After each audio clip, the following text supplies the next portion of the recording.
ini ternyata masih bolong-bolong nih, ada kepingan-kepingan bata yang kosong. Nah, itu tugas kita itu adalah menutup kepingan-kepingan bata yang kosong ini, menutup celah-celah ini sehingga ya, sehingga tembok body of knowledge ini bisa utuh, sehingga temboknya ini betul-betul bisa kuat. Karena kalau banyak bolong-bolongnya kan dia rapuh, nggak kuat.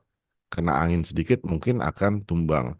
Kena hujan badai akan tumbang. Tetapi kalau celah-celahnya ini bisa ditutup, maka tembok body of knowledge ini tidak akan mudah untuk goyang, tidak akan mudah untuk rontok, walaupun dalam tanda kutip ada serangan-serangan kritik terhadap body of knowledge tersebut. Nah, ini gunanya kita mengenali research gap. Research gap itu ada macam-macam bentuknya Bapak dan Ibu. Ya, yang pertama biasa kita sebut sebagai theoretical gap. Nah, apa yang dimaksud dengan theoretical gap? Theoretical gap itu adalah celah ya yang terkait dengan teori, sorry, di mana teori yang ada itu tidak lengkap atau terbatas ruang lingkupnya. Dalam arti teori yang ada ini ternyata masih belum bisa menjelaskan fenomena yang ingin kita teliti. Nah, oleh karena itu, tugas kita sebagai peneliti ketika sudah berhasil menemukan yang namanya celah teoretis ini, kita bertugas untuk menutup celah tersebut. Nah, gimana cara nutupnya? Ada tiga, ya. Pertama, kita melakukan pengembangan atau perluasan dari teori yang sudah ada. Yang kedua, kita mengintegrasikan atau menggabungkan teori-teori yang sudah ada ya menjadi sebuah grand sintesis untuk menjelaskan fenomena tersebut. Karena seringkali sebuah teori itu hanya bisa menjelaskan secara parsial sebagian dari fenomena. Sebagian lagi itu dijelaskan dengan teori yang lain. Sehingga supaya fenomena yang ingin kita teliti ini bisa dijelaskan secara komprehensif, kita bisa mengintegrasikan atau menggabungkan atau mengkombinasikan berbagai teori yang sudah ada. Atau yang lebih kelas beratnya lagi adalah kita mengembangkan sebuah teori baru. Nah, tetapi untuk tataran kita yang mahasiswa mungkin kita belum sampai ke sini lah ya. Kita cukup ambil yang nomor satu atau nomor dua saja. Nah, ini adalah contoh-contoh dari bentuk theoretical gap, Bapak Ibu ya. Ada tiga paling tidak. Yang pertama, yang tadi sudah kita singgung by definition adalah ketidakcukupan teori yang ada. Jadi teori yang ada tidak dapat menjelaskan fenomena yang sedang diamati. Nah, contoh yang pertama ini saya ambil dari disertasi saya sendiri ya. Jadi saya meneliti tentang preferensi konsumen. Kemarin saya sudah bahas ya minggu lalu ya. Preferensi konsumen terhadap konsumsi atau niat untuk membeli kopi organik. Di mana kopi organik ini adalah bagian dari produk yang ramah lingkungan. Nah, hasil penelusuran yang saya lakukan itu menemukan bahwa untuk pembahasan atau pengkajian perilaku ramah lingkungan, itu teori yang paling banyak digunakan adalah teori of plant behavior. Oke, jadi teori ini yang kemudian saya jadikan sebagai teori utama saya. Nah, tetapi setelah saya telusuri ya berbagai fenomena yang terkait dengan pengambilan keputusan pembelian produk ramah lingkungan, ternyata saya menemukan sebuah kesimpulan bahwa ketika konsumen ingin membeli sebuah produk ramah lingkungan, pertimbangannya itu bukan hanya pertimbangan rasional, tetapi juga pertimbangan-pertimbangan moral. Nah, ini temuan kedua saya, hasil dari saya menelusuri literatur. Nah, balik lagi ke teori. Setelah saya coba pahami teori of planned behavior ini, ternyata dia orientasinya adalah teori yang sifatnya rasional, menggunakan pendekatan rasional atau kognitif konsumen. Sehingga apa? Sehingga dari dua temuan saya tadi, saya bisa melihat gap, yaitu ternyata TPB ya Theory of Planned Behavior ini nggak bisa menjelaskan aspek pertimbangan moral dalam pengambilan keputusan konsumen. Nah, ini gap yang saya lihat. yang kemudian saya jadikan salah satu research gap di disertasi, dan solusi yang saya ambil adalah masuk ke solusi yang kedua.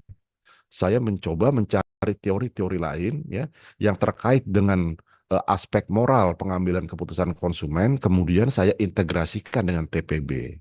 Jadilah dia menjadi sebuah grand sintesis teori yang kemudian menjadi novelty saya, kebaruan saya. Dan kebaruan saya ini akhirnya mampu menjelaskan fenomena perilaku pembelian kopi organik. Dilihat dari sisi rasional dan dilihat dari sisi aspek pertimbangan moral. Nah, ini contoh yang pertama ya Bapak Ibu ketika kita bicara tentang theoretical gap.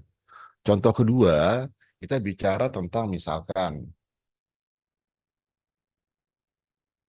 bicara tentang perilaku pengambilan keputusan konsumen, khususnya yang berbasis rasional, itu biasanya rootnya, akar teorinya itu adalah teori-teori ekonomi. Karena teori ekonomi itu mengasumsikan yang namanya konsumen, yang namanya individu pasti akan bertindak rasional dalam mengambil keputusan. Oke. Nah, tetapi ternyata kalau kita perhatikan di dalam fenomena belanja konsumen, ya, belanja yang dilakukan oleh konsumen, banyak banget hal-hal yang tidak masuk dalam cakupan rasional. Pertimbangan moral tadi salah satunya. Yang lainnya adalah misalkan kalau kita lagi jalan-jalan di mall, kemudian melihat ada benda yang lucu, ya, yang kelihatannya menarik, eye-catching. Seringkali kita dadakan nggak punya rencana untuk beli, tiba-tiba kita beli. Atau dalam bahasa marketingnya melakukan impulse buying. Nah, impulse buying ini kan bukan sebuah tindakan yang rasional. Dan ini tidak mampu dijelaskan oleh teori ekonomi. Sehingga seringkali kemudian ya teori-teori ekonomi tradisional maupun teori-teori kognitif yang berasal dari psikologi itu dikombinasikan dengan teori-teori yang membahas tentang irasionalitas perilaku individu. Nah, dengan demikian akan bisa dijelaskan nih impulse buying itu dari aspek rasional dan irasionalnya, yaitu aspek spontanitas yang dilakukan oleh konsumen. Oke. Nah, theoretical gap yang kedua ya adalah kontradiksi. Jadi seringkali kita menemukan nih antar teori itu dalam tanda kutip bertentangan dalam menjelaskan fenomena yang sama. Misalkan kita bicara teori sikap. Secara umum kalau kita bicara teori sikap, ya, kita akan menemukan kesimpulan bahwa sikap yang dimiliki oleh individu itu akan mempengaruhi perilaku individu tersebut. Kalau saya punya sikap positif misalkan terhadap UNJ, maka itu akan mempengaruhi niat saya untuk kuliah di UNJ. Akan mempengaruhi niat saya untuk menjadi dosen di UNJ. Nah, itu contoh aplikasi dari teori sikap di mana sikap mempengaruhi perilaku. Tetapi Bapak Ibu, kalau kita baca teori yang namanya cognitive dissonance, teori tersebut menyatakan sebaliknya. Justru perilaku yang akan mengubah niat, perilaku yang akan mengubah niat atau mengubah sikap. Nah, siapa yang bisa kasih contoh nih, Bapak dan Ibu? Bagaimana contoh perilaku kemudian mengubah sikap seseorang?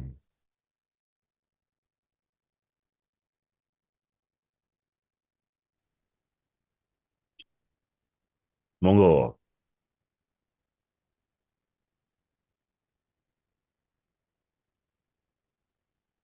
Ya. Hmm.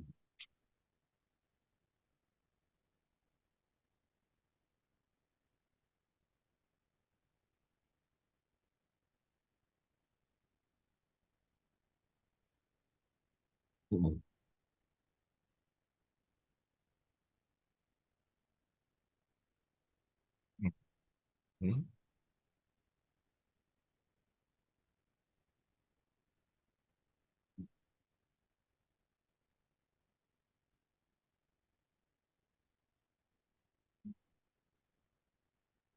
Hmm. Hmm. Hmm.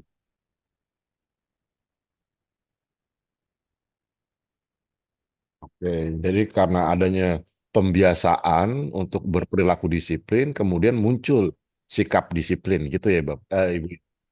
Oke, Oke, betul ya. Salah satu bentuknya adalah habit, pengaruh dari kebiasaan ya, yang nanti akan membentuk sikap seseorang.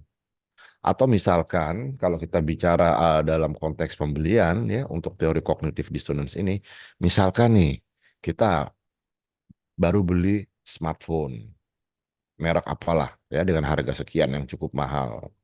Oke, kemudian ya setelah kita beli, kita kan biasanya suka iseng ya, pengen lihat handphone saya ini bagus nggak sih yang saya beli ini. Walaupun sebelumnya sebelum beli kita udah tanya-tanya juga, udah baca review juga. Nah, tetapi setelah kita membeli, ya, setelah kita membeli ternyata ada teman yang bilang, wah handphone yang dibeli itu nggak terlalu bagus. Saya pernah punya, tapi baru pakai berapa lama rusak. Oke, nah ini kan kemudian akan menimbulkan sikap yang negatif, ya kan, terhadap produk yang sudah kita punya, yang sudah kita beli. Nah, itu yang namanya dissonance. Ya, dissonance. Ada ketidakkonsistenan, ketidaksinkronan nih di dalam diri kita. Kita udah beli, tapi kita jadi nggak suka karena adanya opini-opini negatif tadi. Nah, kemudian apa yang kita lakukan? Atau misalkan setelah kita baru beli, kita tahu ternyata kita belinya dengan harga yang agak kemahalan. Di toko-toko lain menjual dengan harga murah, harga yang lebih murah. Nah, ini kan dalam diri kita kadang merasa nyesel, aduh kenapa belinya di toko ini ya? Padahal kalau saya mau meluangkan waktu sebentar lagi, mungkin saya bisa dapat dengan harga yang relatif lebih murah. Nah, itu yang namanya cognitive dissonance. Ya, contoh gampangnya kalau dalam pembelian ada penyesalan setelah kita beli. Nah, kemudian apa yang terjadi? Nah, karena kita udah terlanjur beli dan kita nggak pengen nyesal, maka kemudian kita melakukan justifikasi, mencari pembenaran. Ya, misalkan, oh tapi nggak apa-apa lah, kan toko yang tempat saya beli ini toko yang kredibel. Oke, dia memberikan sorry, garansi yang begini-begini. Saya udah kenal lama sama pemilik tokonya misalkan, ya kan. Nah, berbagai justifikasi atau pembenaran itu kemudian mengubah sikap kita yang tadinya nyesel, nggak nyesel lagi. Oke-oke aja beli dengan harga yang lebih mahal. Nah, ini contoh dari bagaimana eh, perilaku yang sudah dilakukan itu kemudian bisa mengubah sikap dalam rangka menghindari konflik di dalam diri kita. Nah, ini yang disebutkan di dalam teori cognitive dissonance ya. Dan ini berlawanan dengan banyak teori-teori sikap yang lain yang bilang justru sebaliknya, sikap dulu muncul baru mempengaruhi perilaku. Kemudian theoretical gap yang ketiga kita bicara adalah kalau kita bicara teori, teori secara definisi adalah hal yang bisa diaplikasikan pada banyak konteks. Oke, tetapi seringkali juga kita menemukan ya teori-teori yang ada itu tidak bisa diterapkan pada konteks tertentu.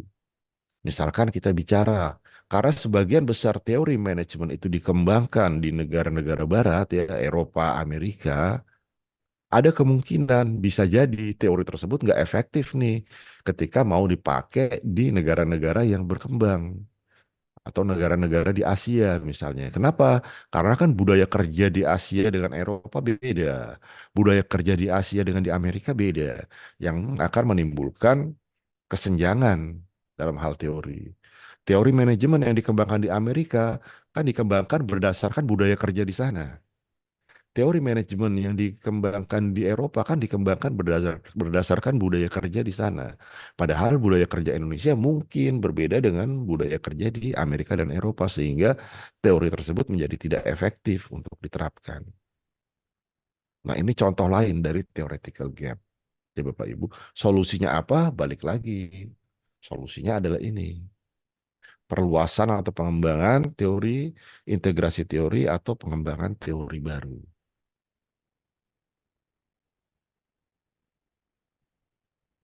Jelas ya Bapak Ibu ya untuk jenis gap yang pertama yaitu theoretical gap. Gap yang kedua biasa kita sebut sebagai empirical gap.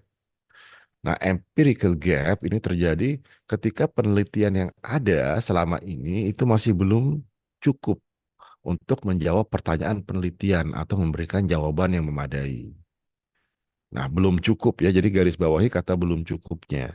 Contoh dari empirical gap yang pertama, belum banyak nih ternyata. Kita mau mengkaji misalkan kaitan antara ESG dengan kinerja finansial perusahaan. Nah, ternyata ketika kita cari literaturnya masih belum banyak nih ditemukan penelitian yang mengkaji ESG terhadap kinerja finansial. Nah, ini contoh dari empirical gap. Belum banyak peneliti terdahulu yang meneliti hal tersebut.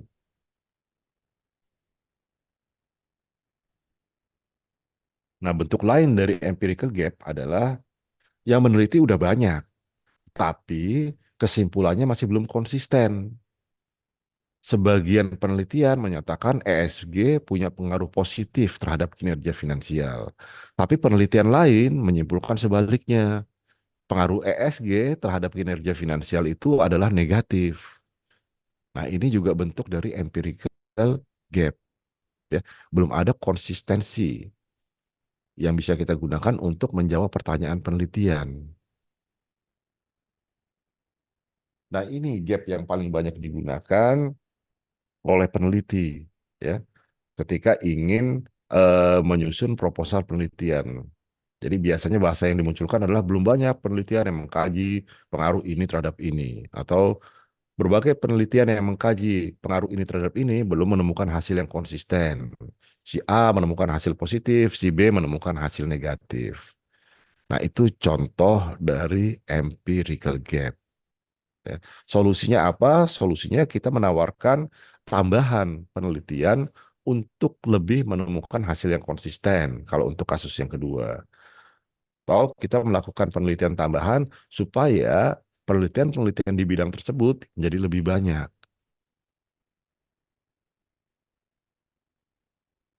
Nah, ini empirical gap yang kedua. Empirical gap yang ketiga adalah celah metodologis. Nah, ini terkait dengan gap-gap yang terjadi pada prosedur penelitian maupun pada teknik penelitian yang dilakukan pada penelitian terdahulu, yang nanti akan berdampak pada akurasi maupun reliabilitas hasil penelitian. Bentuk-bentuk dari methodological gap antara lain adalah seperti ini. Yang pertama, keterbatasan alat ukur. Jadi alat ukur yang digunakan di dalam penelitian-penelitian sebelumnya itu kita anggap masih belum sempurna. Karena kalau belum sempurna berarti belum bisa nih kita pakai untuk mengukur variabel yang ingin kita teliti. Ya. Kalau bicara alat ukur nih kita bicara gampangnya indikator dimensi dari variabel ya Bapak Ibu ya. Nah, jadi kita temukan misalkan indikator atau atau dimensi pengukuran yang selama ini digunakan di penelitian terdahulu itu masih belum pas nih. Nah, itu celah yang kita lihat ya. Sehingga kita perlu melakukan pengembangan instrumen baru misalkan. Atau kalau kita melakukan eksperimen misalkan penelitian-penelitian terdahulu yang dilakukan untuk meneliti sebuah topik itu ternyata tidak menggunakan grup kontrol. Nah, padahal penggunaan grup kontrol itu kan penting banget. Karena apa? Karena sampel yang kita miliki itu akan beragam banget karakteristiknya kan. Sehingga kalau dia nggak ada grup kontrolnya, maka hasilnya akan bias. Kemudian gap yang ketiga terkait dengan methodological itu adalah penggunaan metode statistik yang kurang pas. Atau yang berikutnya adalah keterbatasan sampel, sampel yang diambil terlalu luas atau terlalu kecil. Balik lagi ke contoh dari Bapak Ibu, di disertasi saya juga ya, selain tadi gap pertama yang terkait dengan theoretical gap, saya juga memunculkan methodological gap terkait dengan ukuran atau indikator dan dimensi dari variabel yang saya teliti. Oke. Salah satu variabel yang saya teliti itu namanya subjective norms, ya norma subjektif. Variabel ini menggambarkan tekanan dari lingkungan sosial yang dalam tanda kutip memaksa individu untuk berperilaku. Nah, jadi dalam konteks saya, ya, dalam konteks penelitian saya tentang pembelian kopi organik, bicara tentang norma subjektif itu adalah bagaimana opini-opini dari teman kerja, opini dari pasangan, opini dari keluarga itu mempengaruhi keputusan saya untuk membeli atau tidak membeli kopi organik. Nah, sederhananya kayak gitu ya. Tetapi setelah saya telusuri ya dari konsep-konsep definisi, konsep definisi dan operasional variabel norma subjektif, saya menemukan ada celah nih. Apa yang saya temukan? Bahwa ternyata sumber tekanan lingkungan sosial yang ada di dalam variabel tersebut, itu seperti yang saya bilang tadi, hanya bersumber dari lingkungan sosial yang dekat dengan si individu. Dari keluarga, dari pasangan, dari teman, dan seterusnya. Padahal misalkan, kalau kita misalkan datang ke sebuah restoran atau tempat makan yang baru, kita belum tahu yang enak yang mana. Biasanya yang kita lakukan adalah apa? Secara tidak langsung mungkin kita akan mengamati apa yang dipesan orang. Dan itu akan mempengaruhi pesanan yang kita lakukan kan. Si orang itu kayaknya pesan ini, kayaknya enak, saya juga mau pesan itu. Atau kita tanya sama pramuniaganya, Mbak, Mas, makanan yang rekomen di sini apa yang paling banyak dipesan oleh orang lain? Oke, saya pesan itu. Nah, itu artinya apa? Artinya keputusan pembelian yang kita lakukan itu ternyata nggak cuma dipengaruhi oleh orang-orang yang kita kenal, tapi juga orang-orang yang tidak kita kenal. Pengunjung restoran yang pesan makanan X kan saya nggak kenal, tapi saya pesan sama dengan dia. Nah, ini celah yang saya lihat yang kemudian saya gunakan sebagai dasar untuk mengembangkan instrumen baru untuk meneliti variabel norma subjektif tadi.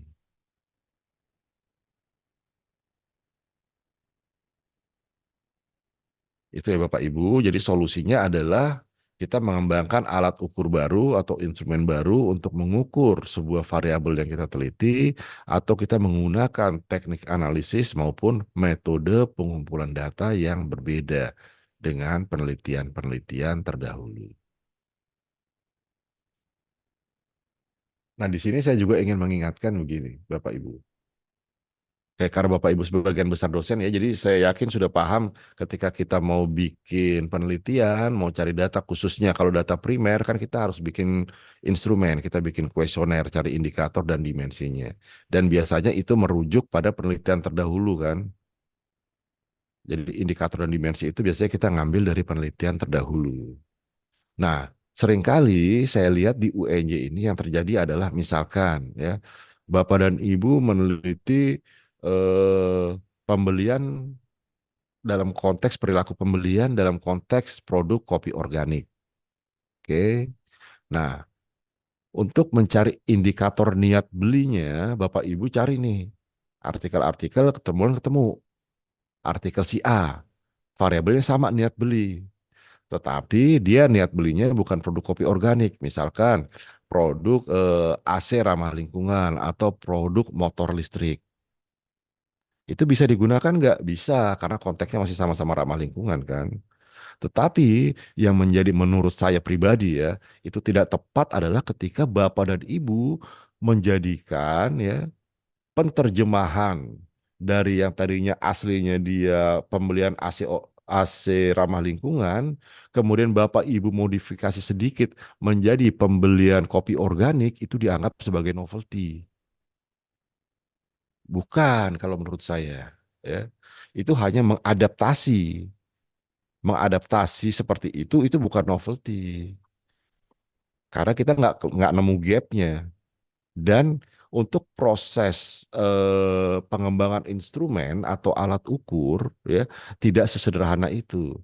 Kalau kita baca literatur untuk pengembangan scale development itu tahapannya ada macam-macam dan teknik analisis utama yang digunakan adalah exploratory factor analysis. Itu pertama. Kedua, ketika kita melakukan pengembangan instrumen, nggak bisa sekali jalan kita bikin terus langsung dipakai untuk responden kita. Kita harus melakukan yang namanya pilot study dulu. Oke? Pilot study dapat hasil, lakukan robustness test lagi. uji di kelompok sampel yang berbeda.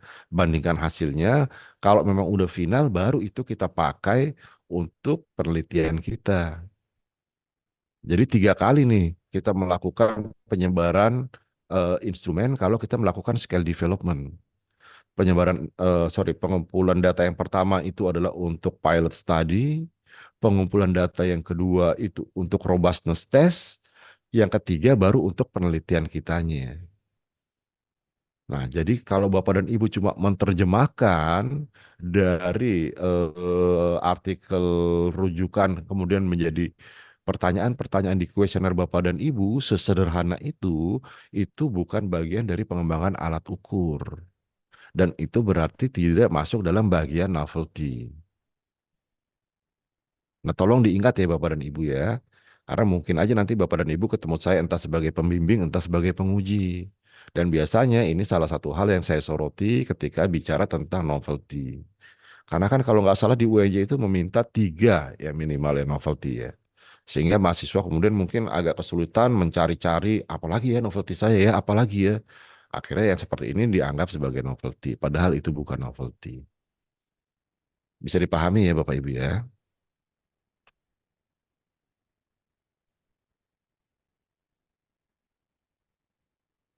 Kemudian bentuk research gap yang berikutnya ini kita sebut sebagai practical gap. Kalau practical gap ini biasanya masuk ke dalam ranah applied research, bukan fundamental atau basic research yang Bapak Ibu lakukan. Jadi misalkan pemerintah baru saja dia menerapkan sebuah kebijakan, kemudian kebijakan evaluasi, kita evaluasi ternyata kebijakan itu nggak efektif, maka kita bisa melakukan riset untuk memperbaiki kebijakan tersebut atau untuk memperbaiki penerimaan dari kebijakan tersebut sehingga dia bisa menjadi lebih efektif. Atau contoh lainnya, hasil penelitian kuantitatif misalkan menemukan bahwa penerapan teknologi pendidikan tertentu itu bisa meningkatkan hasil belajar. Oke, di mana penerapan teknologi ini tentu butuh internet. Oke, nah itu hasilnya udah valid. Hasilnya sudah valid, tetapi masalahnya kalau kita bicara secara praktis, di Indonesia kan belum semua sekolah pakai internet, ada akses internet. Nah, kemudian dari celah ini kita bisa melakukan penelitian yang tujuannya untuk menyesuaikan nih hasil penelitian kuantitatif ini supaya betul-betul bisa diimplementasikan itu seperti apa. Diimplementasikan bukan cuma di sekolah yang ada internet, tapi juga yang nggak punya internet. Supaya hasil penelitian ini bisa berlaku di kedua jenis sekolah ini, apa nih yang bisa dilakukan? Nah, ini bisa masuk ke dalam kategori practical gap dan novelty yang kita tawarkan.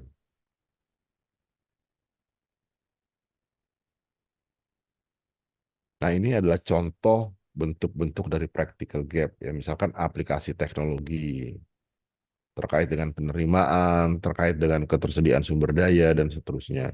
Lalu masalah skalabilitas ya. Jadi kalau di skala kecil dia berlaku, tapi kita nggak tahu di skala besar kayak apa. Nah, ini bisa dilakukan penelitian lanjutannya. Kemudian terkait dengan yang tadi kita bahas masalah kebijakan dan penerimaan masyarakat, khususnya terhadap sebuah inovasi baru. Nah, seperti yang saya sampaikan, ini saya paparkan hanya sebagai bagian dari informasi, tetapi biasanya kita nggak masuk ke sini. Karena yang namanya practical gap ini biasanya diambil oleh teman-teman yang melakukan riset terapan. Kayak di MBA, di DBA. Ya. Kalau Bapak dan Ibu kan lebih basicnya ke science.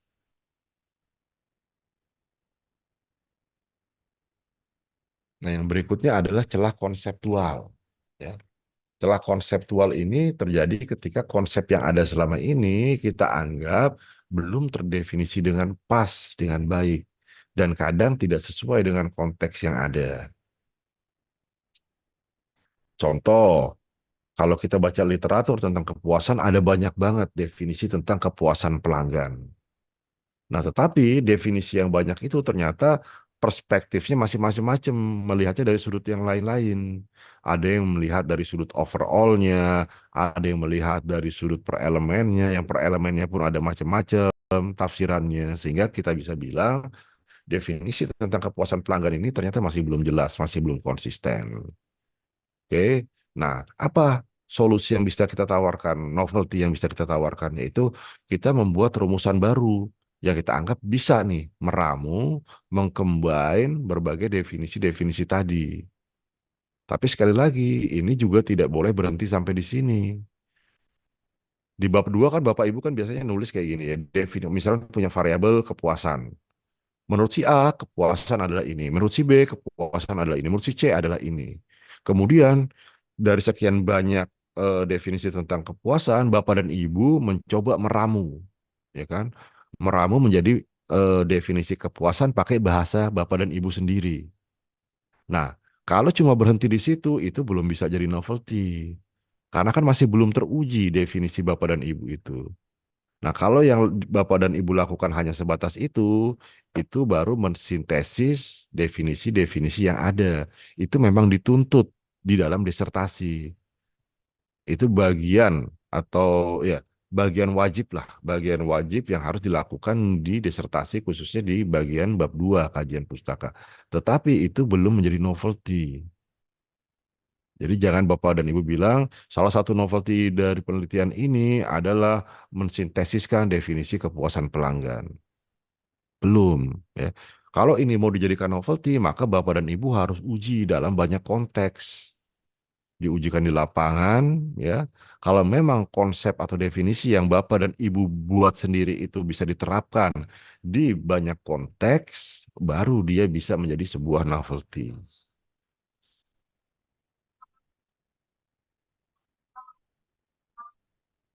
Yang berikutnya ada knowledge gap. Ini terjadi kalau ada informasi yang kurang, yang tidak tersedia.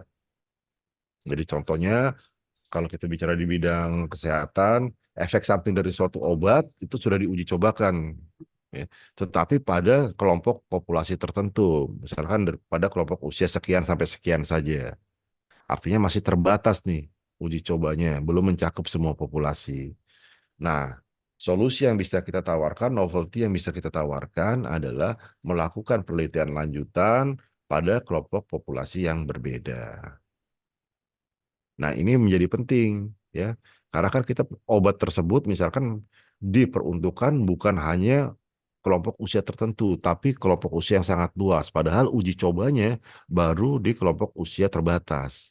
Jadi apa yang kita lakukan ini menjadi penting untuk melihat kesimpulan secara umumnya efek samping dari obat tersebut itu seperti apa.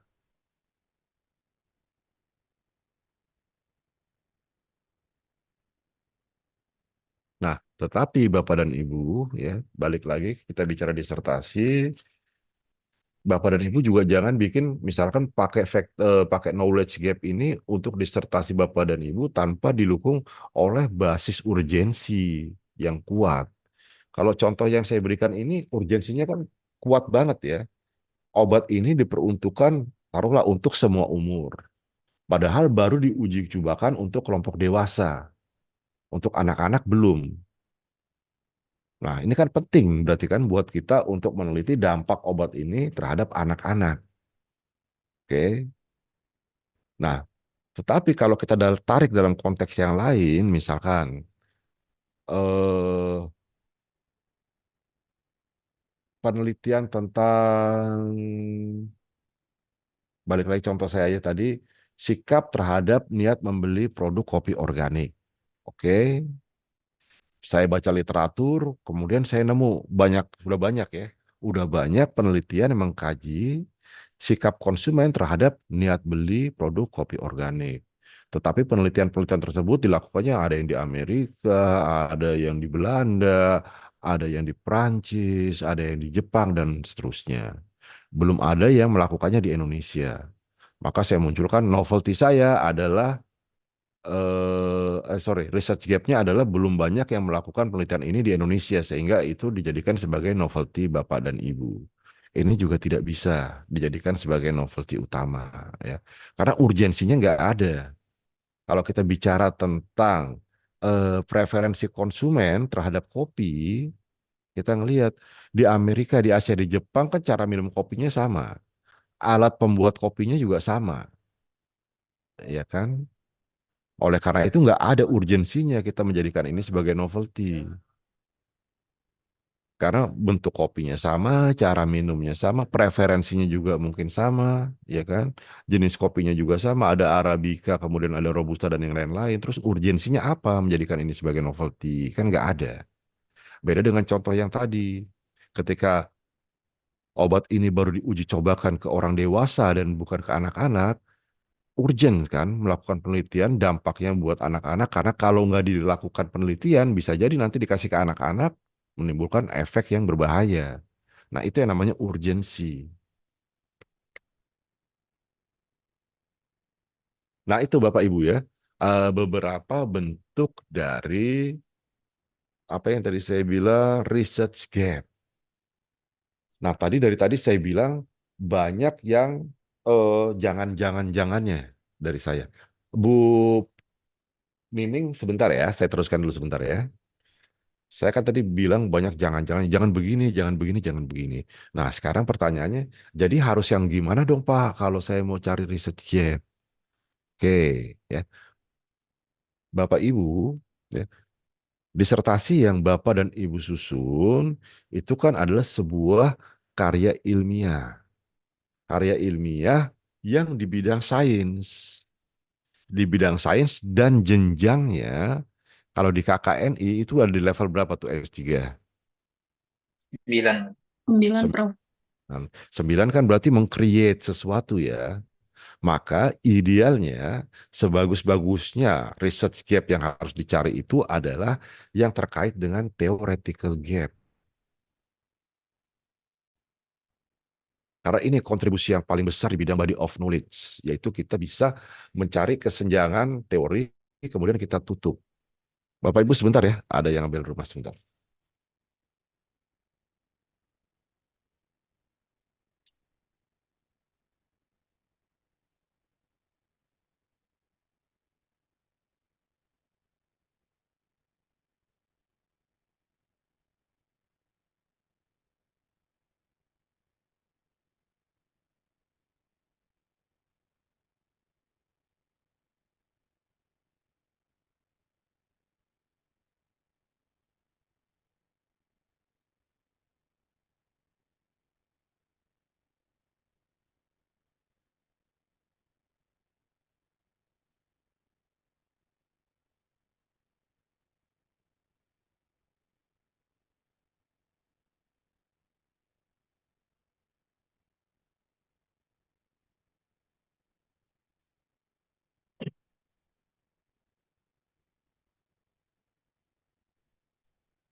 Oke, theoretical gap ya Bapak Ibu ya.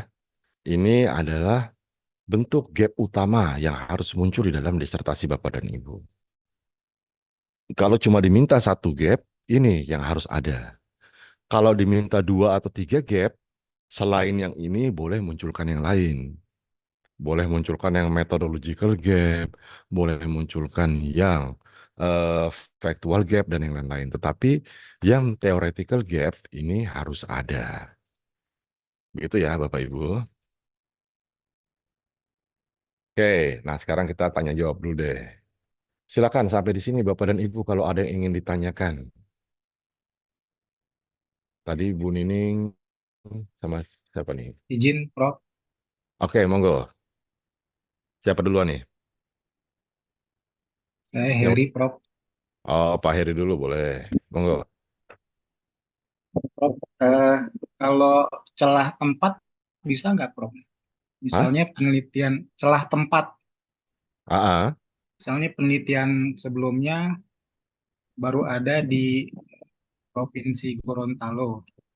Kita ingin meneliti di tempat lain, misalnya di daerah Bekasi, gitu. Bisa nggak, Prof?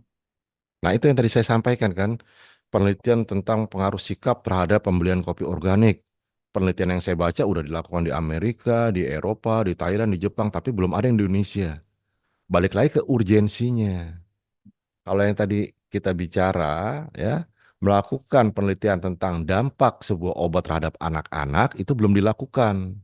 Yang sudah dilakukan terhadap orang dewasa. Pertanyaannya, urgent nggak melakukan penelitian dampak obat tadi ke anak-anak? Urgent banget. Ya kan, karena yang namanya obat kan dampak atau efek sampingnya bisa berbahaya, resikonya bisa tinggi.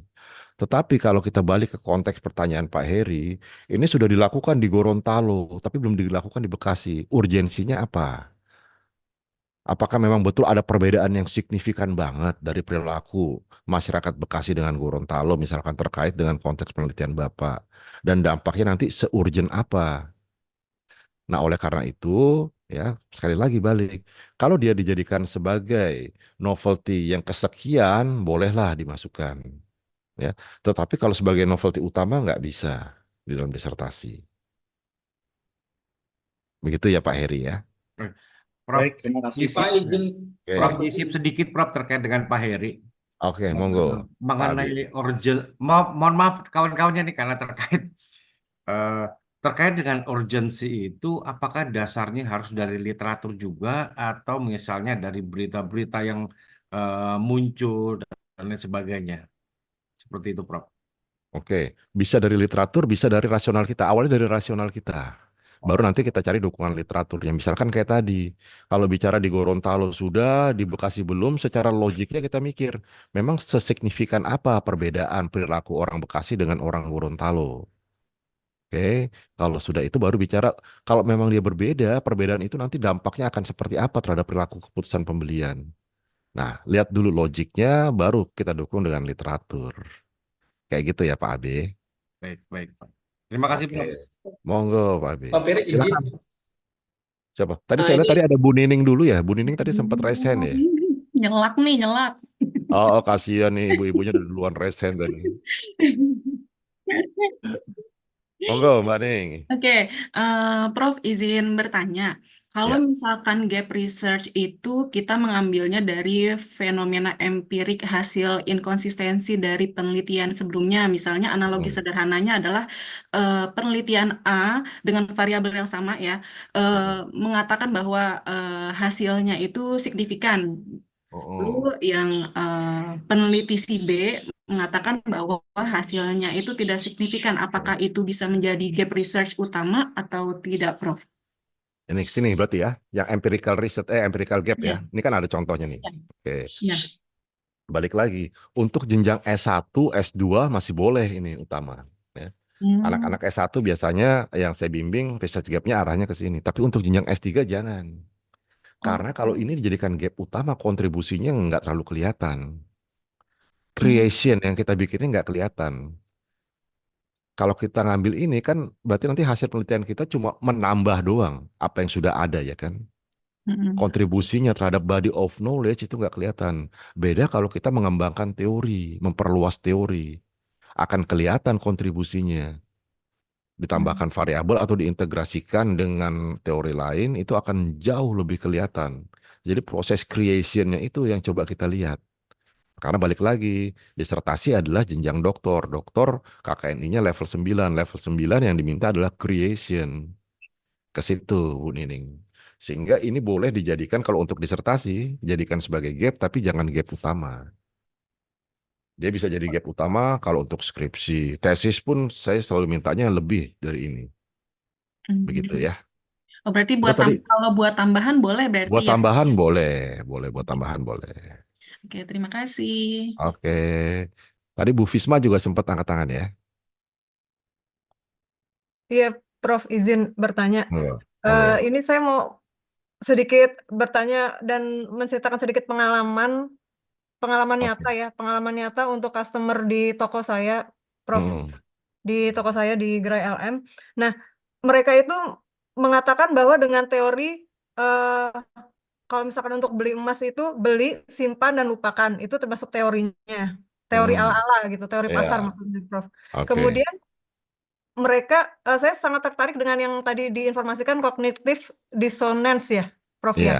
Nah, penyesalan dalam membeli. mm-mm. Nah, di sini intinya adalah mereka mengatakan lebih baik menyesal membeli emas Mm-mm. ya, daripada Mm-mm. menyesal tidak membeli. Apakah itu Oke. dikategorikan sebagai eh, cognitive dissonance tersebut gitu loh, Prof? Lebih Bisa. baik menyesal membeli, mereka bilangnya gitu. Mm-mm. Menyesal Mm-mm. membeli daripada menyesal tidak membeli. Tidak membeli. Karena Oke. mereka berpikir karena harganya kan semakin lama semakin naik seperti itu. Mm-mm. Mm-mm. Apakah itu bisa disebut sebagai cognitive dissonance gitu, Prof? Nah, pertanyaannya, Bu Fisma, kalau memang konsumen tahu harganya makin lama makin naik, pertanyaannya kenapa dia harus nyesel ngebeli? Kan Ibu bilang lebih baik menyesal membeli ketimbang menyesal tidak membeli kan? Nah, kalau konsumen tahu bahwa dia pasti untung beli emas, kapanpun dia beli, beli sekarang, ya, pasti tetap akan untung karena harganya akan naik 5 tahun lagi. Beli emas besok, pasti akan untung karena harganya akan naik, misalkan 5 tahun lagi. Terus yang bikin dia nyesel tuh apanya?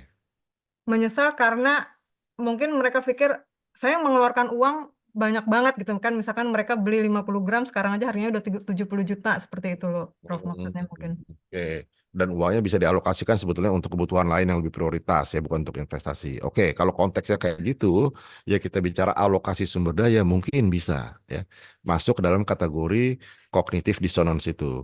Aduh, uang segini terlanjur saya pakai buat ini sehingga saya beli motor, saya nggak jadi nyicil mobil dan yang lainnya gitu ya Bu ya. Ada penyesalan-penyesalan kayak gitu yang kemudian coba dinetralisir dengan pembenaran, tapi kan nanti ini akan naik nilainya 5 tahun lagi. Nah itu bisa, sehingga dia nggak jadi nyesel ketika beli emas tadi. Nah itu masuk Kalau ke dalam dengan kategori dissonance, cognitive dissonance. Kalau dengan yang teori ala-ala tadi tuh, Prof, misalkan beli, simpan, lupakan, dan jual beberapa tahun kemudian seperti itu. Mm-mm. Itu bisa dikategorikan sebagai teori yang eh, ala-ala atau bagaimana gitu maksudnya, Prof? Atau hanya sebagai anekdot doang? Itu bukan teori ya kalau menurut saya, ya. Itu bukan teori tapi semacam expression aja lah. Opini ataupun apa bahasa-bahasa jargon ketika orang membeli sesuatu, misalkan emas tadi, ketika berinvestasi emas. Jadi itu bukan teori tapi lebih ke jargon mungkin istilahnya. Oh, baik, Prof. Ya, Oke, Bu baik. Fisma. Terima kasih, Prof. Yo, siapa lagi? Monggo. Izin Prof, saya. Yang mana dulu nih? Ada Mas Doni, terus ada siapa lagi? Mas Doni dulu deh ya. Ya, Prof. Ya. Eh, saya tertarik tadi soal ceritanya Pak Ferry ya, Hmm. tentang novelty di disertasinya gitu kan, Hmm. mengenai pengembangan instrumen gitu kan. Hmm. Nah, apakah yang dimaksud dengan pengembangan instrumen tersebut itu benar-benar kita create kisi-kisi pernyataannya sendiri, terus kita uji tadi melalui tadi ada scale development tadi, atau tetap aja nih kisi-kisinya kita lihat dari yang udah ada, terus kita combine gitu mungkin atau gimana tuh, Pak, bisa dijelasin gitu ceritanya gimana dulu, seperti apa? Oke. Jadi kalau tahapan untuk melakukan scale development, pertama kan kita identifikasi dulu ya gapnya ya. Kalau gapnya udah ketemu, nah baru masuk ke step scale developmentnya. Stepnya itu yang paling awal adalah kita melakukan FGD. Jadi nggak bisa langsung sebar kuesioner, FGD dulu, kumpulin sekitar berapa, 10-15 orang. Nah kita explore di situ tuh. Ya, jadi kita explore, kita gali-gali kalau dari sudut pandang mereka ketika bicara variabel ini nih, apa sih yang ada di benak mereka? Nah, itu kita gali, ya. Itu namanya penggalian secara lapangan. Baru nanti kemudian kita coba combine sama literatur. Oke. Nah, setelah itu kita coba ngedraft ya, kita drafting dulu berdasarkan masukan-masukan dari FGD itu kita drafting item-itemnya. Itemnya bisa sama, bisa berbeda dengan item yang sudah ada. Oke. Tapi saya yakin sebagian besar pasti akan berbeda. Nah, kalau sudah, kemudian langkah yang berikutnya adalah kita meminta pendapat dari pakar untuk ngecek. Bapak, Ibu, ya, ini saya punya sebuah variabel yang secara konsep definisinya adalah kayak gini. Nah, kemudian hasil saya FGD, turunan indikator yang saya dapat adalah kayak gini. Ini make sense nggak menurut Bapak dan Ibu? Nah, itu namanya content validity dan itu nggak cukup dilakukan oleh satu pakar. Kan kalau nyusun disertasi pun nanti diminta begitu ya Bapak Ibu ya, melakukan content validity, tapi biasanya Bapak dan Ibu hanya bertanya misalkan ke penguji, ke pembimbing yang jumlahnya satu 2 3. Kalau kita melakukan content validity untuk scale development, itu jumlahnya paling tidak 5 ya, 5 7 8 orang. Itu yang kita tanya. Nanti hasil masukan-masukan dari para pakar itu yang kita jadikan sebagai bahan untuk merevisi. Setelah direvisi, dilakukan yang namanya phase validity.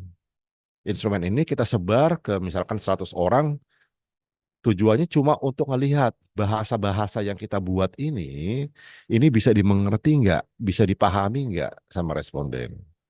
Oke, balik, dapat input dari responden, mana yang harus diperbaiki, baru kemudian kita lakukan yang namanya pilot study, disebar ke 200 orang. Nah, datanya itu nanti dianalisis baru. Data yang ini yang baru dianalisis dengan menggunakan yang tadi saya bilang utamanya pakai exploratory factor analysis. Tujuannya untuk apa? Untuk memetakan dari sekian banyak indikator yang kita punya, dia akan mengelompok ke dalam beberapa kelompok atau enggak. Nah, pengelompokan ini kita sebut sebagai pembentukan dimensi. Kalau misalkan dari 10 indikator atau 10 item kuesioner yang kita punya kemudian dia mengelompok menjadi 3 kelompok, berarti seluruh indikator yang kita punya itu akan mengelompok menjadi 3 dimensi. Itu belum berhenti sampai di situ, kita lakukan goodness of fit-nya. Instrumen kita ini goodness of fit-nya bagus atau enggak. Oke. Nah, kalau sudah baru itu selesai tahap pilot study. Selesai pilot study, lakukan langkah yang sama untuk kelompok responden yang berbeda. Nah, ini yang kita sebut sebagai robustness study untuk melihat apakah ketika instrumen yang baru kita kembangkan ini diujikan pada kelompok sampel yang beda memberikan hasil yang konsisten. Kalau hasilnya konsisten, maka kita akan simpulkan oke, berarti indikator atau instrumen yang baru saja kita kembangkan ini valid nih, bisa dipakai di penelitian kita. Baru setelah itu kita pakai di penelitian kita. Nah, gitu tahapannya ya, Mas Doni. Jadi balik lagi kalau bicara apakah sama atau beda, pasti beda sebagian besarnya, ya. Sebagian besarnya pasti beda karena kan kita meng-create sesuatu yang baru. Kalaupun ada irisan, irisan dengan indikator yang ada sebelumnya itu nggak akan banyak. Begitu ya. Berarti sepertinya prosesnya mahal dan panjang ya, Pak. Panjang, prosesnya emang panjang, betul. Oke, terima kasih, Pak. Oke. Oke, wih, ada banyak nih. Bu Hani, silakan. Oke.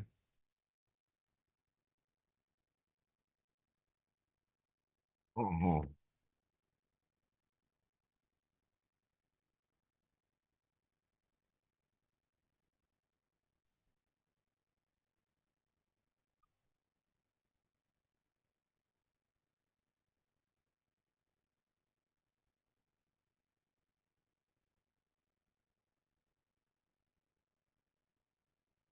hmm,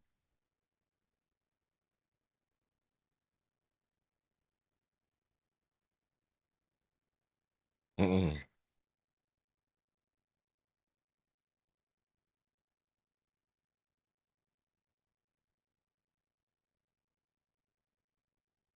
hmm,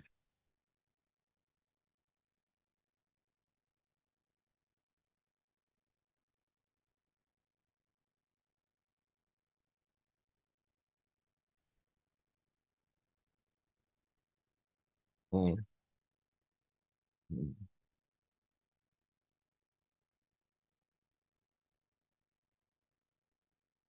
hmm,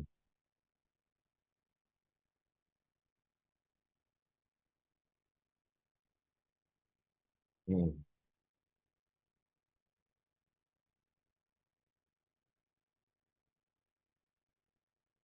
Oke, bentar, bentar ya, saya ganti ke ini. Ini AC saya lagi dibersihin di rumah, jadi suara mesinnya agak berisik ya. Saya coba ganti dulu audionya.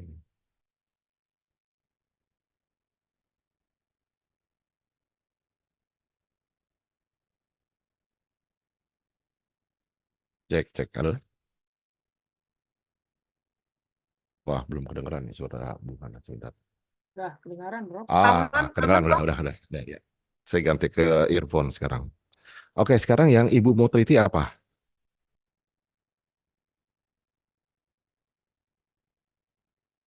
Mm-mm,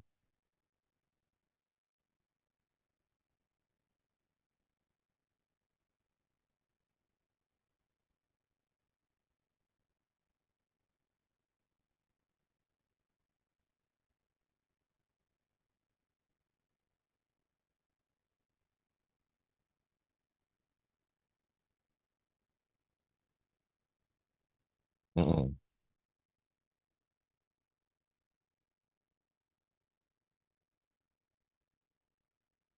Oke. Mm-mm. Nah, yang ingin Ibu tanyakan gapnya apa nih? Maksudnya? Mm-mm.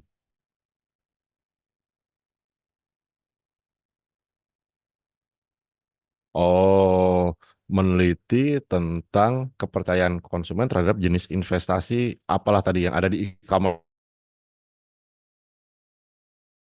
itu ya?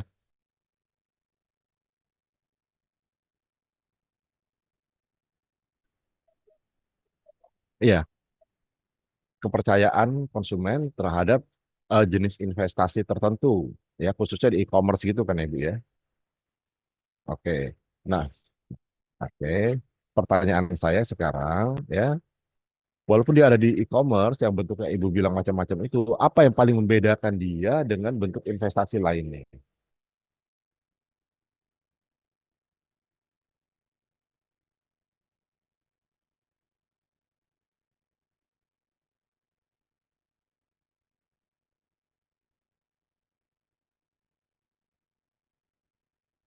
Oke.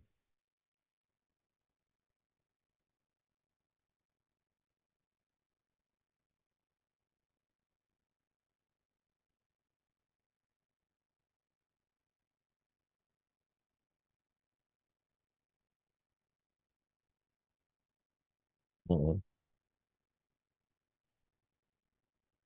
oke. Mirip MLM nggak model kerjanya itu?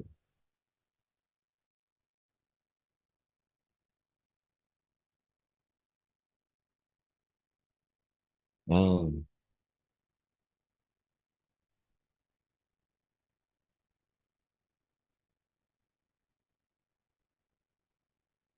Mm,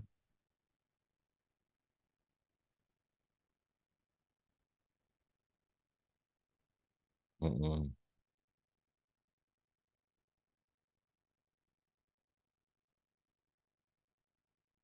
mm. Oke, ya itu bisa masuk sebagai sebuah gap. Gapnya masuk kemana? Yang tadi terakhir kita bahas itu, ya. Dia bisa masuk ke dalam, sorry, ini knowledge gap. Jadi dari sekian banyak jenis investasi, ada nih jenis investasi yang masih belum banyak ini, informasinya masih kurang lah. Dia mirip dengan MLM, tapi bukan MLM. Kalau MLM mungkin sudah banyak yang meneliti, gitu ya. Nah, masuknya ke sini, Bu. Masuknya ke knowledge gap ya.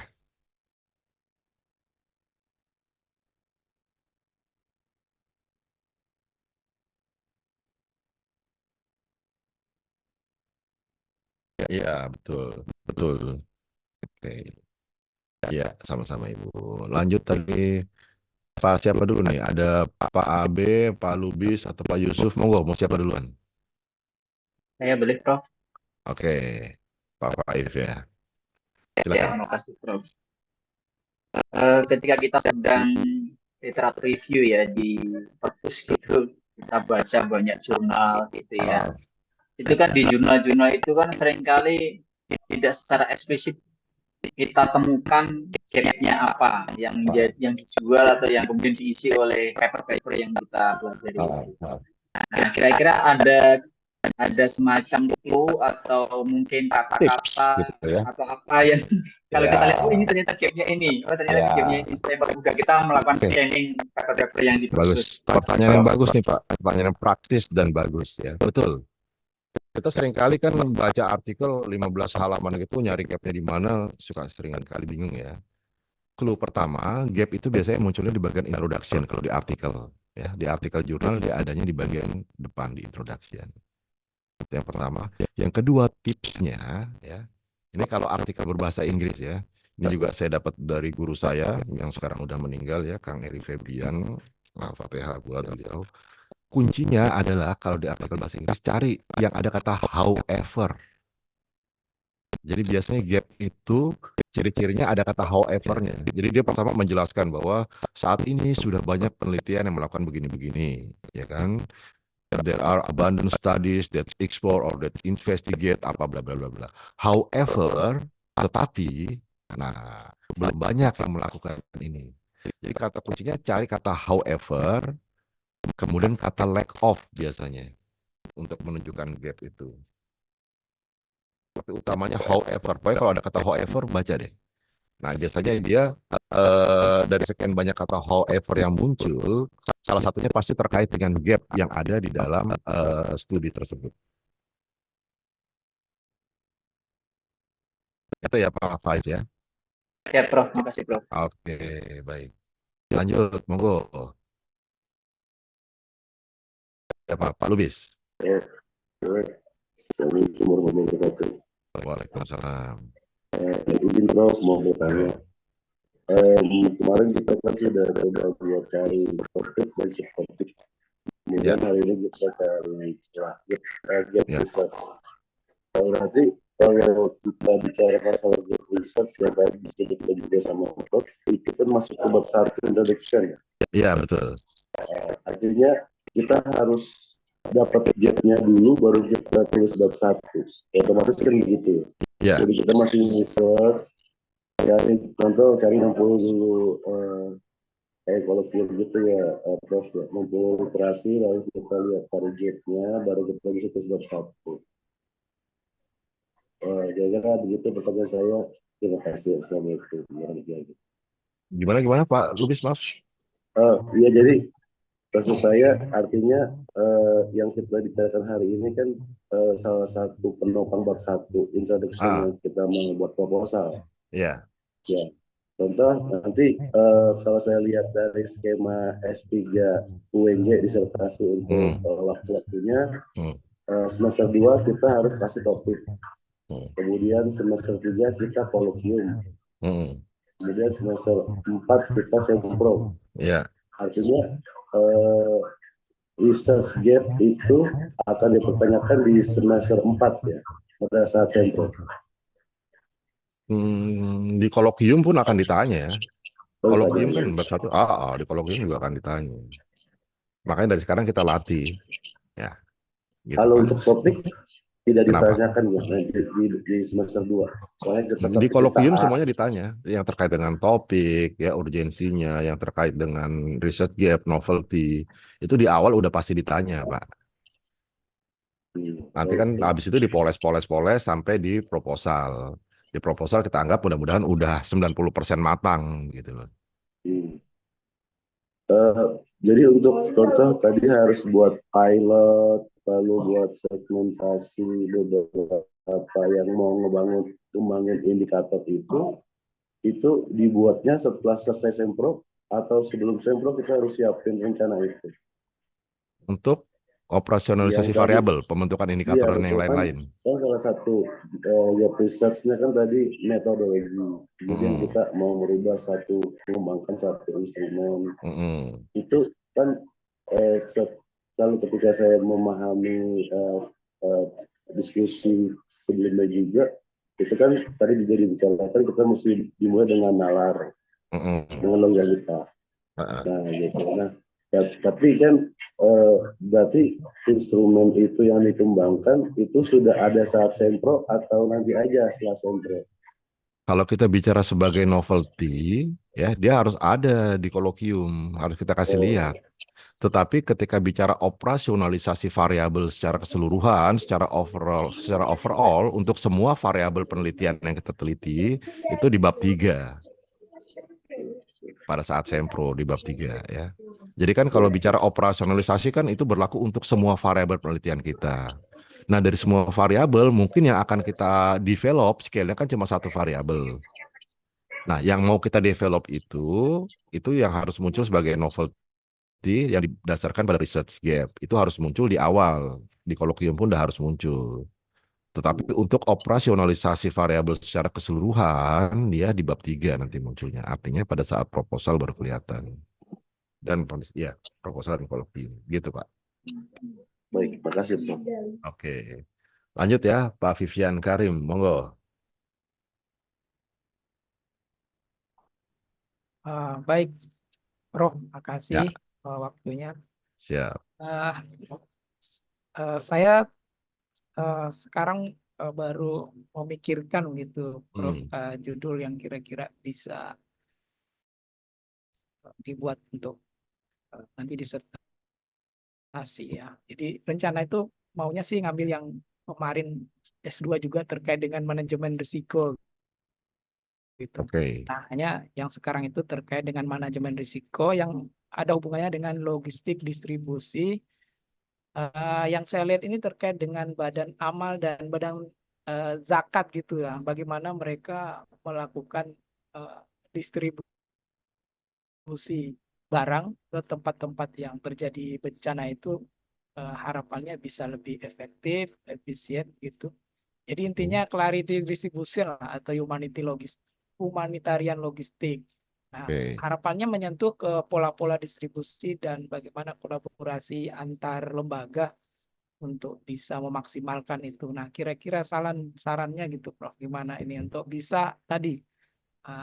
Saya bingung di novelty dan ini bagaimana apa yang kita buka jurnal-jurnal yang memang secara ini jurnalnya belum banyak sih yang terkait dengan humanitarian logistik ini ya. Mungkin saran dari Prof gimana?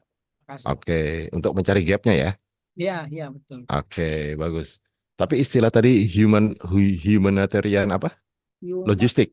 Iya, humanitarian. Itu istilah baku ya. Memang ada istilah tersebut dalam literatur ya, Pak ya. Ada saya dapat jurnal itu yang dia pakai istilah itu. Oke, bagus pertanyaannya Pak Vivian. Baik, Bapak Ibu, sekarang pertanyaannya, Pak, saya masih bingung nih kalau mau nyari gap dibaca jurnal, gimana? Oke, tadi Pak Faif sudah memberikan sedikit ini ya, clue bahwa kalau kita mau cari gap itu ya baca artikel jurnal. Tapi pertanyaannya apakah baca satu persatu jurnal nih? Ya kan, apa kita harus baca 100 jurnal, lihat gapnya masing-masing atau gimana? Nah, ada sebuah tips lagi dari saya, Bapak Ibu. Bapak dan Ibu bisa cari artikel jurnal yang jenisnya itu systematic review disebutnya. Atau juga kadang disebut sebagai bibliographic review. Atau apa ya. Nah, ini artikel jurnal yang memang menjadikan penelitian terdahulu itu sebagai data. Jadi penelitian ini mengambil banyak, kemudian sama dia dianalisis. Yang ujungnya itu nanti akan memperlihatkan ke depan ini atau dari penelitian-penelitian terdahulu yang sudah dilakukan ini apa aja sih gap yang diperlihatkan dan ke depan ini apa research agendanya yang harus dilakukan. Nah, research agenda ini kan pasti dasarnya gap. Dia perlu dilakukan karena selama ini masih belum dilakukan, belum banyak dilakukan. Nah, itu Pak Vivian ya. Jadi kalau mau cari shortcut ya, mencari apa istilahnya gap di area yang mau kita teliti, baca artikel terkait dengan area kita yang bentuknya systematic review atau bibliographic review. Nah, itu akan dapat dengan mudah kita melihat gap dan novelty yang disarankan oleh si penulis ke depan itu seperti apa. Oh, siap. Oke. Coba. Makasih. Baik. Baik, Pak. Lanjut, masih ada siapa nih? Pak Abe. Iya, terima kasih Prof. Ya, monggo. Mungkin ini udah banyak pertanyaan, sesi terakhir Oke. saya. Baik, tadi saya dengar Prof ada kata-kata FGD. Nah, Apakah FGD ini bisa kita jadikan dasar penelitian termasuk apa namanya novelty atau gap? Karena kan terkait dengan kebutuhan dari stakeholder di apa namanya di lokasi penelitian tertentu. Mm-mm. Ya, mungkin ada asosiasi mereka Mm-mm. stakeholder kan di sana mungkin ada asosiasi Mm-mm. terkait dengan pemerintah, ada dinas apa segala macam. Mm-mm. Ya, seperti itu. Jadi basicnya kita berdasarkan FGD itu tadi. Bisa seperti itu, Prof. Untuk mencari gap. Betul. Jadi ya ya maksudnya basic penelitian itu karena kebutuhan dari stakeholder itu tadi. Nah, itu kan nggak terkait dengan gap, artinya kebutuhan mereka Ah, seperti itu. oke. Jadi Pak AB melakukan FGD untuk menelusuri masalah apa sih yang terjadi pada perusahaan ini, gitu ya? Ya betul, ya betul, Prof. Di bidang misalnya di bidang pariwisata misalnya Oke. di Bekasi ya Hmm, seperti itu, hmm, Prof. hmm. Di Bekasi apa masalah-masalahnya? Oke. Kemudian itu Bapak jadikan sebagai apa? Ya kalau itu muncul kan mungkin kita bisa sebagai gapnya juga. Kalau itu yang kita lakukan, ya FGD dengan praktisi atau dengan pakar di bidang pariwisata misalkan, untuk menelusuri, mengidentifikasi apa sih masalah yang terjadi gitu kan ya Pak ya? Ya betul, Oke, Prof. itu kita masih belum bicara gap. Kita baru bicara mengidentifikasi mungkin area penelitian yang mau kita teliti. Dari topik pariwisata, apa nih area yang urgent untuk diteliti? Nah, itu bisa kita lewat FGD. Nanti dari situ kita nggak boleh berhenti, tapi kalau baru bicara sampai di area atau di topik, kita harus telusuri balik ke literatur lagi. Area yang disebutkan di dalam FGD itu seperti apa sudah yang dilakukan pembahasannya selama ini.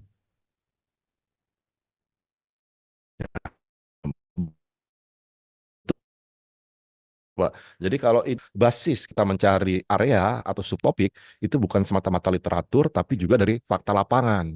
Sehingga nanti kontribusinya bukan cuma untuk body of knowledge, tetapi juga untuk industri. Nah, itu bagus, Pak ya. Tapi itu belum masuk ke bagian yang kita sebut sebagai gap ya. Ini masih bagian yang mengidentifikasi apa nih area studi yang mau kita teliti. Begitu ya Pak Ade. Jadi tetap walaupun dengan rasionalisasi belum keluar gapnya ya. Belum, nggak bisa Oh, keluar gapnya kalau di situ. ya, ya, ya. Eh, Ya, oke, Oke, oke. Terima kasih, Prof. baik Pak Ade. Monggo, masih ada Pak Faif lagi. Silakan. Ya, Prof. Eh, saya kira-kira 2 minggu yang lalu di perpustakaan Mm-mm. itu menemukan satu disertasi yang menurut saya cukup unik. Mm-mm. Pertama karena kualitatif, Mm-mm. karena seringkali yang saya baca kan kuantitatif. Ini Iya. disertasinya kualitatif. Dan saya baca dari awal sampai akhir, Mm.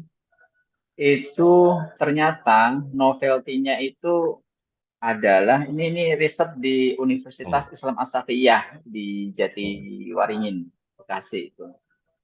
Itu novelty yang diajukan itu cuma satu dan itu adalah kenapa dosen-dosen itu bertahan di sana, kemudian walaupun kesejahteraannya mungkin juga pas-pasan kurang itu karena satu niat ibadah karena Allah itu. Jadi novelty-nya sampai disebutkan beberapa kali karena niat ibadah aja di situ gitu. Mereka tuh bisa bertahan sampai Mm. puluhan tahun di situ sampai pensiun itu karena motivasi ibadahnya itu mendominasi dari kultur dari dosen-dosen di As-Syafi'iyah. Hanya itu Mm. saja yang dikemukakan. Itu kan berarti kan kalau dilihat dari yang tadi itu masuk dalam posisi apa ya? Menurut saya kok cukup sederhana gitu, tapi bisa gitu, Prof, di Mm. disertasi itu. Oke, Gimana, Prof? baik. Jadi gini ya, pertama Bapak dan Ibu, yang ingin saya tekankan pertama, novelty itu ada dua. Ya. Novelty yang kita paparkan di awal sebagai argumen lakukan ini akan berkontribusi loh terhadap knowledge. Kedua, novelty yang dihasilkan dari hasil penelitian kita. Nah, itu juga nanti akan bisa jadi novelty melalui pembahasan yang kita lakukan. Oke. Nah, jadi kalau novelty yang di awal yang kita bahas, ya novelty yang akan kita munculkan di awal saat kita maju proposal untuk memvalidasi bahwa penelitian kita ini layak dilakukan. Karena saya lihat ada gap begini, saya akan coba tutup dengan cara begini. Oke, ya. Nanti dalam perjalanan ketika kita nemu data, kita analisis, bisa jadi kita akan dapat novelty baru. Misalkan, secara hipotesis, X berpengaruh terhadap Y. Secara literatur juga kayak gitu. Tetapi setelah kita analisis, ternyata X nggak punya pengaruh terhadap Y. Nah, di sini kita dituntut untuk beragu kenapa sih X nggak berpengaruh terhadap Y. Nah, kenapanya ini bisa menjadi novelty dalam hal menjelaskan tidak adanya kaitan antara si X dan si Y. Nah, itu dulu ya. Sampai di situ bisa dipahami ya Bapak Ibu ya. Jadi, kalau di Pak Yusuf, novelty-nya kan muncul belakangan sebagai hasil dari penelitian kan. Nah, itu bentuk novelty yang tadi saya bahas kedua. Kemudian yang berikutnya yang saya ingin tekankan sama Bapak dan Ibu sekalian, melakukan riset kualitatif yang benar itu jauh lebih sulit ketimbang melakukan riset kuantitatif. Saya tidak akan melarang Bapak dan Ibu untuk melakukan riset kualitatif. Enggak, itu hak Bapak dan Ibu. Cuma yang harus dipahami dari sekarang ya, riset kualitatif itu jauh lebih sulit dan jauh lebih memakan waktu serta energi. Karena riset kualitatif ya, itu adalah riset yang bentuknya eksploratory. Eksploratory berarti kita mengeksplor sesuatu untuk menghasilkan sesuatu yang selama ini belum kita lihat. Kalau kita melakukan riset yang kuantitatif, ya, yang explanatory, kan kita biasanya menguji hipotesis.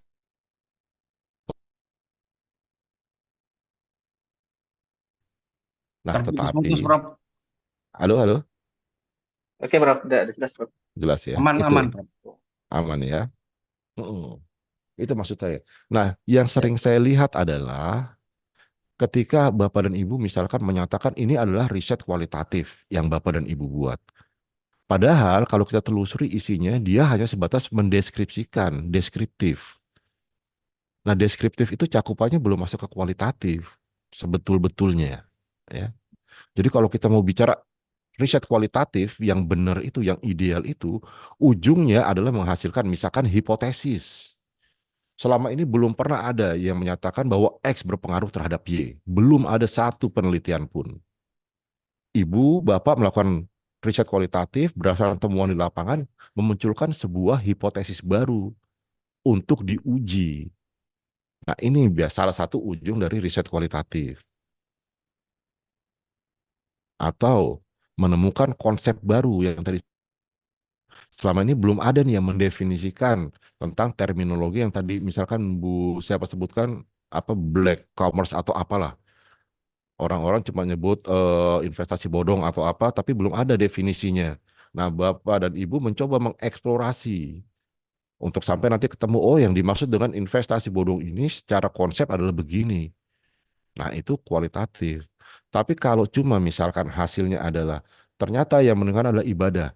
Saya yakin kalau kita menelusuri literatur ya yang terkait dengan komitmen organisasi kah, yang terkait dengan loyalitas organisasi kah, pasti akan ketemu deh. Ya, salah satunya adalah faktor ibadah tadi. Nah, artinya apa? Artinya saya nggak bilang ya disertasi yang Pak Faif baca itu nggak bagus, enggak.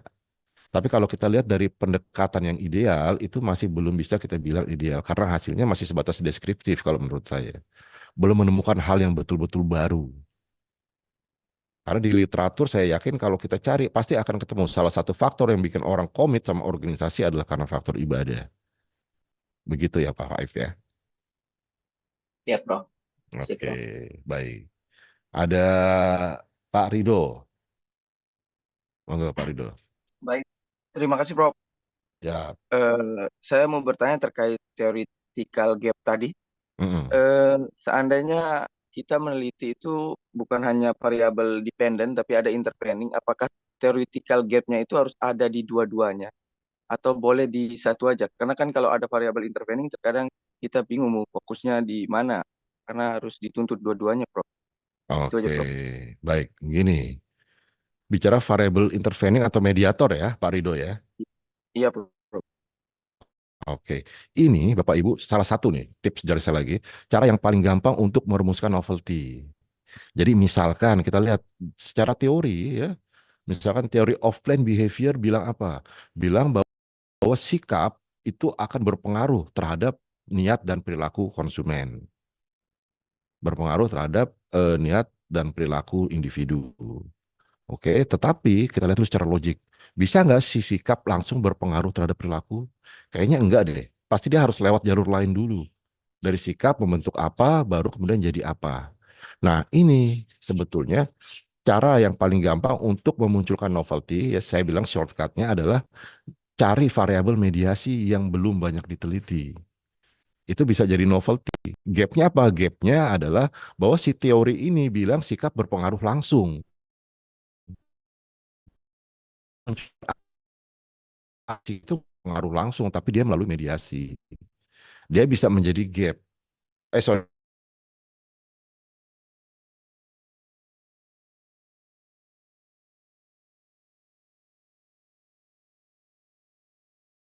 yang didukung oleh literatur, pengaruhnya nggak langsung.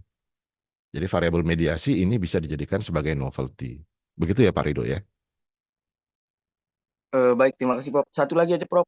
Oke. Terkait teori tadi, terkadang kan ketika kita mau menggunakan variabel mediasi, ketika kita mengacu ke literatur buku itu sangat sedikit sekali. Apakah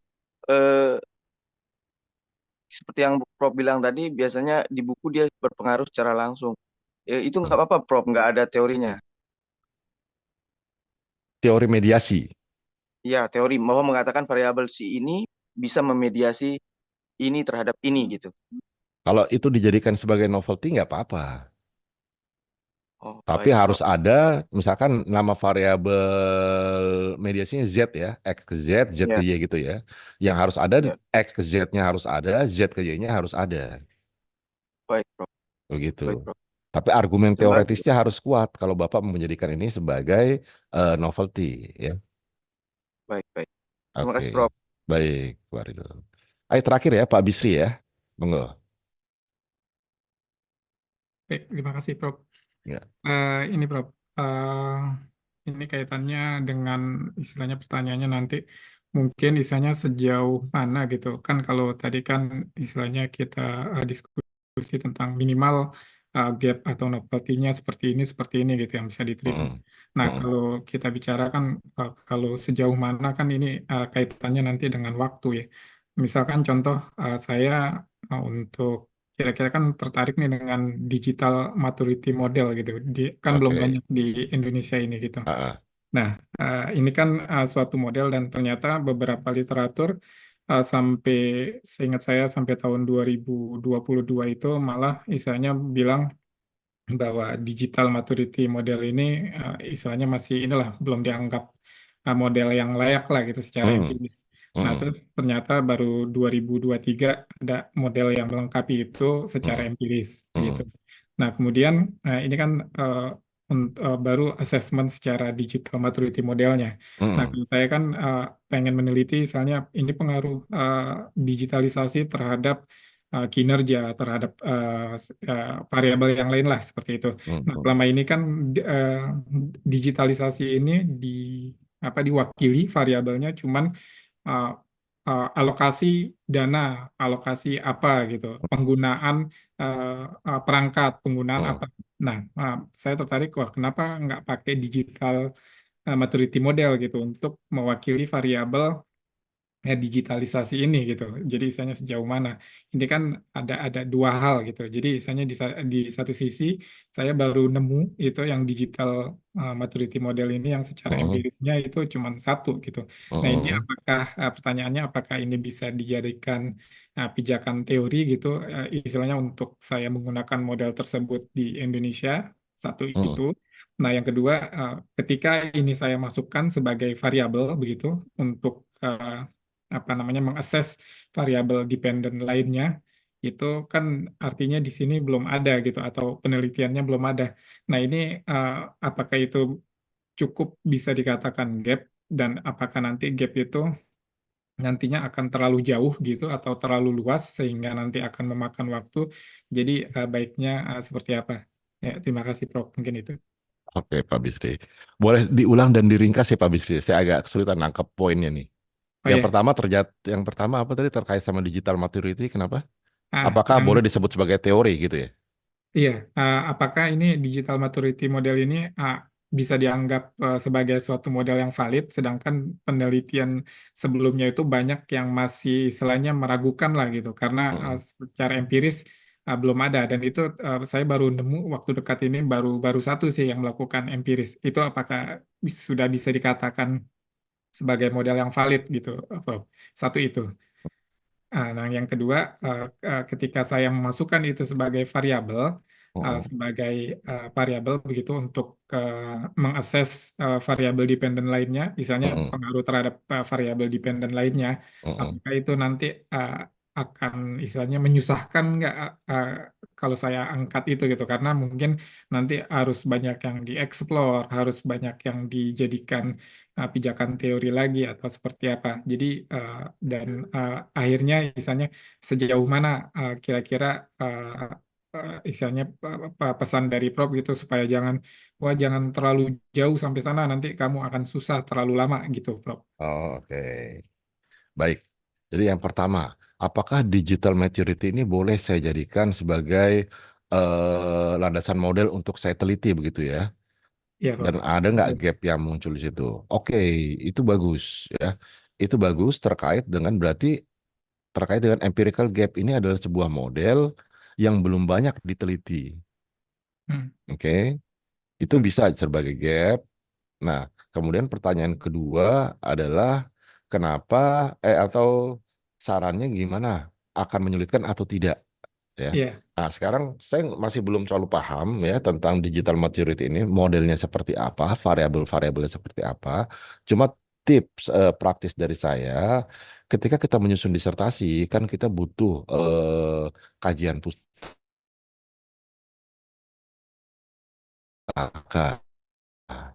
Kajian pustaka kan istinya salah satunya adalah pendefinisian dari variabel-variabel kita. Salah satunya ya bicara itu. Nah, kalau misalkan variabel-variabel yang tercakup di dalam digital maturity itu belum banyak dieksplor, belum banyak orang yang mendefinisikan, mungkin itu akan menyulitkan kita nanti. Kedua, ketika dia memang belum banyak diujikan secara empiris, artinya apa? Penelitian terdahulu kita yang untuk mendukung hipotesis juga nanti akan sedikit. Nah, itu bisa menyulitkan, bisa enggak. Kenapa? Karena kita bisa pakai proxy sebetulnya. Kalau kita bisa berargumen ini adalah sebuah model yang bagus dan memang ternyata karena dia baru, belum banyak diuji secara empiris, kita pakai proxy, variabel-variabel yang dekat sama dia. Kayak misalkan dulu waktu teori of planned behavior baru muncul, atau sorry saya tarik ke belakang lah ya. Teori of planned behavior itu kan merupakan pengembangan dari teori of reason action. Nah, ketika teori of reason action baru muncul, ada sebuah variabel yang namanya subjective norms. Itu belum banyak diteliti waktu itu kan. Nah, kemudian ketika ada peneliti yang ingin menguji itu secara empiris, artinya kan definisi subjective norm sendiri belum ada. Baru ada dari si pemiliknya kan. Nah, kita bisa pakai proxy, artinya subjective norm itu kan ditarik sebetulnya dari konsep yang namanya social norms. Norma sosial, sehingga norma sosial itulah yang kemudian kita explore di dalam bab 2 kita. Itu bisa begitu. Tapi sekali lagi ya, kalau kita memang ingin mengkaji hal yang masih baru kayak yang diajukan oleh Pak Bisri ini, jangan takut masalah ininya bisa atau enggaknya. Pasti bisa, tapi memang effortnya yang akan jauh lebih besar. Karena kan kita harus menelusuri, oh ini variabel ini dasarnya ditarik dari apa sih, teori apa sih. Nah, teori apanya itu yang kita kulik, kemudian itu yang coba kita sajikan. Gitu Pak Bisri. Saya tertarik sih sama digital maturity itu. Coba nanti saya coba explore ya, saya baca-baca ya. Kira kita bisa dibawa kemana deh? Digital maturity ya, oke. Iya, digital maturity model. Oke. Baik, cukup dulu ya Bapak Ibu. Ini masih ada ada Bu Fadilah lagi. Monggo Bu Fadilah. Oke, Prof. Terima kasih. Saya terakhir yang menanya, Prof. Ya. Saya ada ide judul nih, Prof. Menurut Prof, ini termasuk noveltika atau seperti apa ya? Ini mengenai brand evangelist, Prof. Ya. Ini menurut Prof ini terbaru atau gimana, Prof? Terima kasih. Boleh diceritakan sedikit, Bu? Oke, brand evangelist ini dia termasuk